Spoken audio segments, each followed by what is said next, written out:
ಹ್ಞೂ sir Volkswagen Polo highline top end. Top end ಗಾಡಿನಾ? ಹ್ಞೂ ಮಾಡಲ್ ಸರ್ ಗಾಡಿ? Model 2010 model sir. ಓನರ್ ಎಷ್ಟಾಗಿದ್ರಣ್ಣ? ಓನರ್ ಈಗ ನಾನು ಮೂರನೇನು ಸರ್, 1 ವರ್ಷ ಆಯ್ತು ಗಾಡಿ ತಗೊಂಡು ನಾನು ಮೂರನೇ ಇದ್ದೀನಿ. ಮೂರನೇ ಓನರಾ? ಹ್ಞೂ ಡಾಕ್ಯುಮೆಂಟ್ಸ್ ರನ್ನಿಂಗ್ ಇದೆಯಾ?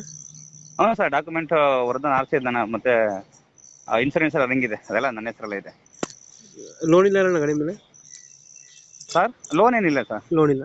ಲೋನ್ ಇಲ್ಲ, ಫುಲ್ ಕ್ಯಾಶ್ ಮೇಲಿದೆ. ರನ್ನಿಂಗ್ ಎಷ್ಟಾಗಿದೆ ಗಾಡಿ? ರನ್ನಿಂಗ್ ಒಂದು 61,100 ಆಗಿದೆ ಸರ್, ಒಂದು 61,000 ಪ್ಲಸ್ ಆಗಿದೆ. ಇದು ಫೀಚರ್ಸ್ ಅನ್ನ ಗಾಡಿ ಒಳಗಡೆ? Seat sir, features interior sir futures ಅಂದ್ರೆ ಅದರಲ್ಲಿ ಮ್ಯಾಗ್ವಿಲ್ ಇದೆ, ಮತ್ತೆ ABS ಇದೆ, ಈ ಮ್ಯೂಸಿಕ್ ಸಿಸ್ಟಮ್ ಇದೆ ಸರ್, ಅಲ್ಲಿ ಕಂಪನಿಯಿಂದ ಬಂದಿರೋ ಸಿಸ್ಟಮ್ ಇದೆ. ಟಾಪ್ ಎಂಡ್ ಅಂದ್ರಲ್ಲ ಗಾಡಿ ಇದು? ಹೌದು ಸರ್, ಏರ್ ಬ್ಯಾಗ್ಸ್ ಇದೆ, ಏರ್ ಬ್ಯಾಗ್ಸ್ ಬರ್ತದೆ, ಎಲ್ಲ ಫ್ಯೂಚರ್ಸ್ ಇದೆ ಸರ್. ಓಕೆ.